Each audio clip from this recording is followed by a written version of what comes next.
Hi hello అండి. Welcome to ప్రకృతి. ఈరోజు సండే కదండి. సండే స్పెషల్ చేపల పులుసు. చేపల పులుసు ఈరోజు కొంచెం వెరైటీగా వండుదాం అనుకుంటున్నానండి. చాలా పాత పద్ధతి. కానీ నేను ఎప్పుడు వండలేదు. ఇదే ఫస్ట్ టైం ఇలా వండడం. ఇప్పుడు ఎలా చేసుకోవాలో చూద్దాం. ముందుగా తల తోక తీసేసి కల్లుప్పేసి బాగా పామేసి కడగాలండి చేపల్ని 2, 3 సార్లు నీళ్ళేసి. ఇలాగ చిన్న గంటలు పెట్టుకుంటే ఉప్పు కారం బాగా పడుతుంది.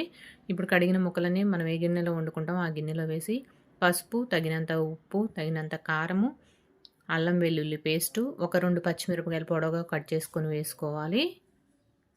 అలాగే పెద్ద సైజు ఉల్లిపాయ ఒకటి చిన్న ముక్కలుగా కట్ చేసి వేసుకోవాలి. గరం మసాలా వేసుకొని చింతపండు నానబెట్టుకొని పులుసు తీసుకొని అందులో వేసుకోవాలి.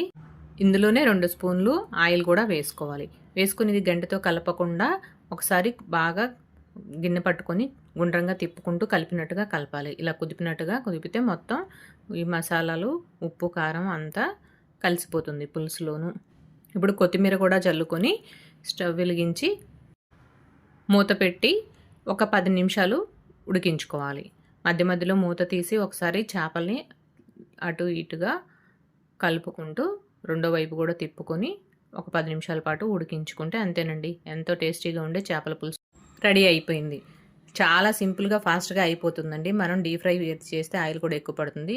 మా పనమ్మాయి అంటది గంటలు గంటలు వండుతారు మీరు, మేమైతే సింపుల్గా అన్నీ కలిపి పొయ్యి మీద పెట్టేస్తాము అనేసి. చూద్దాం ఒకసారి నేను వండి చూద్దామని చూసాను. చాలా టేస్ట్ బాగుందండి. ఓకేనండి. ఈ వీడియో కనుక మీకు నచ్చినట్టయితే లైక్ చేయండి, షేర్ చేయండి, సబ్స్క్రైబ్ చేసుకోండి. ఓకే, థ్యాంక్ యూ, బాయ్ అండి.